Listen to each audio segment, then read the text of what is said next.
வணக்கம். Com billing சாஃப்ட்வேரில் item segment open பண்ணிக்கிறேன். இதில் சுகர் அப்படிங்கிற ப்ராடக்ட்டுக்கு சேல்ஸ் ரேட் ரூ. 49, ஹோல்சேல் ரேட் ரூ. 47 அப்படின்னு கொடுத்துருக்கேன்.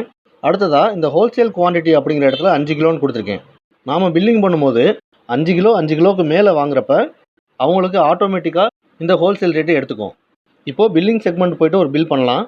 சுகர் அப்படிங்கிற ப்ராடக்ட்டையே எடுக்கிறேன். குவான்டிட்டியில் 5 கிலோ கொடுக்குறேன். ரேட்டு பார்த்தீங்கன்னா ரூ. 49 எடுத்துக்குது. இது ஏன் அப்படின்னா இந்த இடத்துல 6ன்னு இருக்குது பாருங்கள். இது ரீட்டைல் ரேட். இங்கே 6ன்னு இருக்கப்ப இந்த ப்ராடக்ட்டை 1 கிலோ வாங்கினாலும் சரி 5 கிலோ வாங்கினாலும் சரி ரீட்டைல் ரேட்லேயே எடுத்துக்கும். உங்கள் கீபோர்டில் இருக்க F1 கீயை ப்ரெஸ் பண்ணிங்கன்னா எம்னு வரும். இது மிக்சட் மோடு. இந்த மிக்சட் மோடில் பில்லிங் பண்ணுறப்போ 5 கிலோவுக்கு கம்மியாக வாங்குறப்ப ரீட்டைல் ரேட்லேயும் 5 கிலோவுக்கு மேலே வாங்குறப்ப ஹோல்சேல் ரேட்லேயும் ஆட்டோமேட்டிக்காக சேஞ்ச் ஆயிரும். இப்போ மறுபடியும் F1 ப்ரெஸ் பண்ணோம் அப்படின்னா Wன்னு வரும். இது ஹோல்சேல் மோட். இந்த ஹோல்சேல் மோடில் 1 கிலோ வாங்கினா கூட ஹோல்சேல் ரேட்லேயே எடுத்துக்கும்.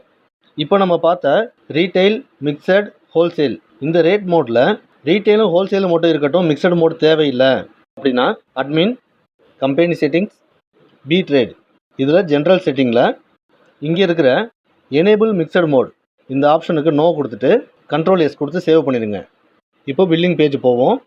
இப்போ F1 ப்ரெஸ் பண்ணோம் அப்படின்னா ரீட்டைல் மோடும் ஹோல்சேல் மோடும் மட்டும் இருக்கும். நன்றி, வணக்கம்.